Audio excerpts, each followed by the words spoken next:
Hello, everyone. All right, so this is Russia Part 1, the making of the modern state. Here we go. So this is just going to recap what you should have read, kind of hitting the highlights and the vocab terms that are super important for this part of the chapter. Okay, so why do we study Russia? Russia is super interesting, as are, I think, all of our countries, but really interesting in that it gives us a great look at an illiberal democracy. Russia has a very fascinating history of communism under the Soviet Union, totalitarianism. And I think, as you saw from the documentary we watched yesterday, that still plays out in the way their political system works today and in their political culture, where the people, in general, are sort of more accepting of a powerful state to maintain stability and security. Now, that is not true for every person. And one of the things I want us to do as we go through is to examine popular support for Putin. Of course, the video showed some of the exceptions, people who are working against what they would call the mafia state. But in general, this history of communism and totalitarianism still has a really big impact on the political culture of the country today. We've seen a transition to democracy that started in the 1990s and in some ways has been successful and in some ways has not been successful. We know Putin as a leader is very authoritarian, even though there are things in place that give the appearance of democracy. So it is an example of an illiberal democracy where elections are held, people elect the president, they elect members of the Duma, which is the lower house of their bicameral legislature. There is a legislature, there is a judiciary. On paper, it seems that these different branches of government would be able to check one another, but in reality, they are not effective in checking the president. So Putin has led a trend to authoritarianism and consolidating his power, and he's done a number of things to focus his power within and kind of eliminate power from other branches of the government and even from lower levels of government. So, highlights from the reading: the Bolshevik Revolution. So, I'm jumping ahead. What you should have read was a little bit about, the Tsarist history of Russia and what that looked like. So, I'm jumping ahead to the Bolsheviks. So, Russia was the first country to attempt to base their political system on Marxism. And even so, they weren't really basing their system on true Marxism. So, in 1917, Vladimir Lenin led the Bolshevik Revolution right in the middle of World War I. Of course, you know that this led to Russia exiting World War I before it had ended. They overthrew the Tsarist government, and this was the first time we were going to see an attempt to implement a communist system based on the beliefs of Marx. Some of the things that Leninism promoted were the idea of vanguardism. So this idea that there's going to be a strong central leadership that's going to make decisions on the behalf of everybody else, thinking that they understand and that they know what everybody else needs and wants, even if they don't really do that. So it's about centralized, strong leadership, which I'll show you on the next slide. Marxism, true Marxism, wasn't about that. It wouldn't have involved a strong leader, but Lenin never believed that Russia could be successful without a strong leader. And so we know that led to totalitarianism under Stalin. So the other thing that Lenin promoted was democratic centralism. So democratic in that at lower levels, people who were involved in running the state were elected by the people. Once they were elected, they had little to no autonomy. They were expected to be totally loyal to the state, totally loyal to Lenin, so very little freedom, no autonomy there. Centralized democracy. I'm doing democracy in quotes here because democratic only in the sense that these people were chosen by the people. So Marx believed that in a capitalist society, you know this if you've kind of probably from world history, the idea of a Marxist society is eventually he believed communism is kind of the next step after capitalism, that all capitalist societies would eventually morph into communist societies because workers would revolt and they'd overthrow the ruling class, the bourgeoisie, this sort of upper ruling elites, and they'd create a classless, stateless society where with no private property. And classless is a key term here. The problem in Russia, there's a lot of problems with saying that, Russia in 1917 is ready to adopt this.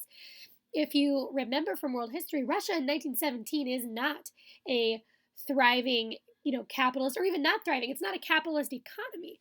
Russia at this point in time was considered to be very backward in terms of its industrial progress. So the Russia was a backward, poorly developed, still largely feudal country with only a very small industrial working class. So this idea that these people were going to overthrow the elites is just ludicrous. And Lenin, as I said on the previous slide, Lenin he never thought Russia could do this without a strong leader. So already he's going away from what Marx envisioned, where we wouldn't have a class system or a state, and he's implementing a strong leader saying, okay, this is how we're gonna begin this. We're gonna begin the revolution, we're gonna continue as a strong state, and yet they're already breaking away from the Marxist vision. So under Lenin, Lenin directed the industrialization of the country and agricultural development. So that was one of the focuses, is how we're going to catch Russia up, get it industrialized, because it's fallen behind the rest of the Western world, the rest of Europe. He's directing all this from a centralized government. In 1922, officially Russia becomes the Union of the Soviet Socialist Republics, so the USSR, and already we see that the authoritarian strains of the government are sort of going past and eclipsing any democratic elements that were sort of in place at that time. There are no competing ideologies involved. There's no competitive elections.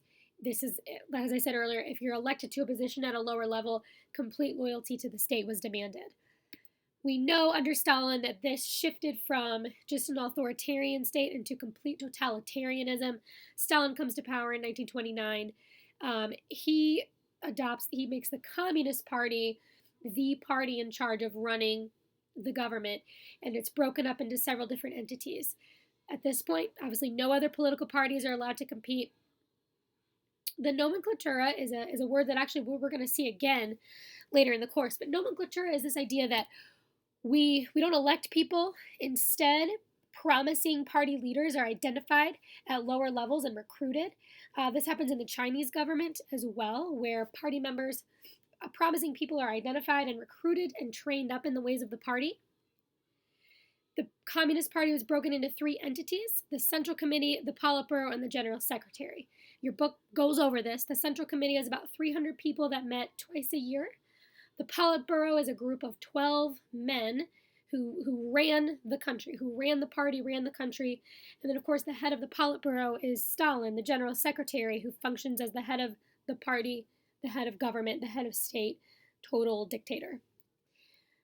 Stalin led efforts of collectivization and industrialization. He collectivized farms, took land from peasants, created state-run collective farms, abolished private land ownership. His plans were called the 5-year plans, called Gosplans, and he used these to set his goals for production in industry. So what you also know about Stalinism, and this is, again, a review. Monday morning, Stalin could feel a new purge coming on. Stalin, allowed no dissent whatsoever. Your book, describes this, that many felt he was insane by the time he died. He assassinated his enemies, his perceived enemies, his top military members, anyone he perceived as a threat at all. So this meant intellectuals. Many of them were banished or executed under his rule. So the party was seen as the authoritative source of truth. It's estimated under his leadership, about 5% of the population was executed for treason. So this is millions of people that died. After Stalin, Nikita Khrushchev comes into power, and he kind of uses, your book talks about this too, the secret speech where he claimed, I'm flipping to it now because I don't want to get that part right.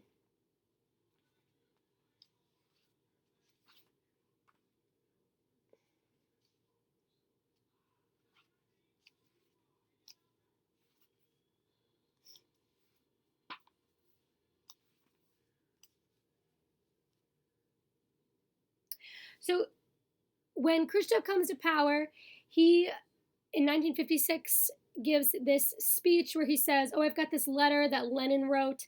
It was critical of Stalin."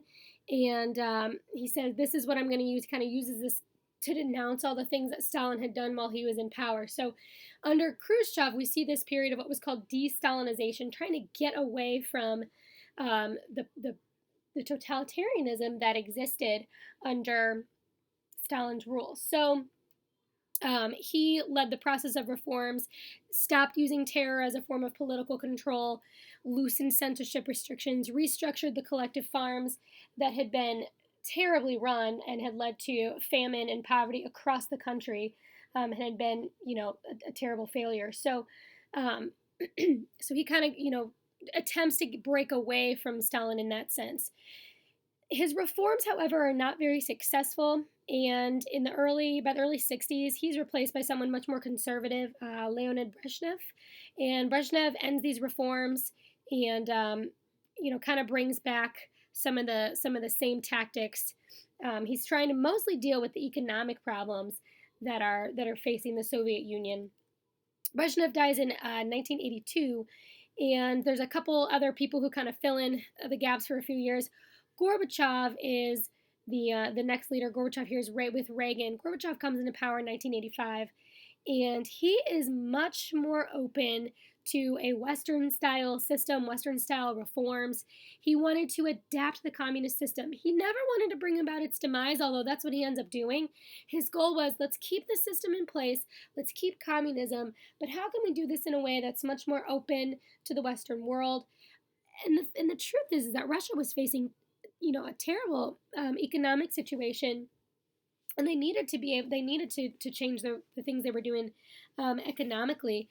So they opened up to other countries, and some of the things they did, one of them was called glasnost. So the term here means openness. It just allowed more discussion of political, social, economic issues. One of the things, though, that it did was sort of invite criticism. For decades, Russians had been suppressed in terms of what they were allowed to say, and so now with Gorbachev encouraging political openness, it actually was a way for Russians to sort of, it increased hostilities, because for the first time they were able to voice these opinions of what was wrong and what they were upset about and what they were mad about, and to speak out against the repression they'd experienced for so many years. So this kind of sows the seeds for Gorbachev's and the USSR's demise. So the other thing that's sort of funny is that Gorbachev wanted to keep communism, but he wanted to kind of bring about a little democracy where he could. So he created a new Congress of People's Deputies with elected representatives. He created a new position of president at the time, selected by that Congress. So we're starting to get these little pieces of democracy worked in, and again, these positions will stay in place after Gorbachev is removed or steps down. Okay, and then the other thing, again, dealing with the economic issues that Russia is facing. Perestroika is the economic system. And what this did, it involved a lot of privatization. It transferred economic powers held by the central government to private groups, private companies, and turned it over to a market economy. So this, is a huge shift. We go from, and think of the changes this country has experienced in a short amount of time, to go from collectivized farms, no private property under Stalin from the 20s through the early 50s, and now here we are in the 80s pushing toward more market reform. This is going to, this type of change so quickly is not easily won. It's not easily accomplished, and some of the struggles that Russia faced in this time period, I think, are still felt today. So in 1991, here's Boris Yeltsin, and I should really Google Boris Yeltsin. Just look him up on YouTube, and there's lots of entertaining videos. I mean, your book talks about this too. Yeltsin was an alcoholic, and there are a lot of videos of him appearing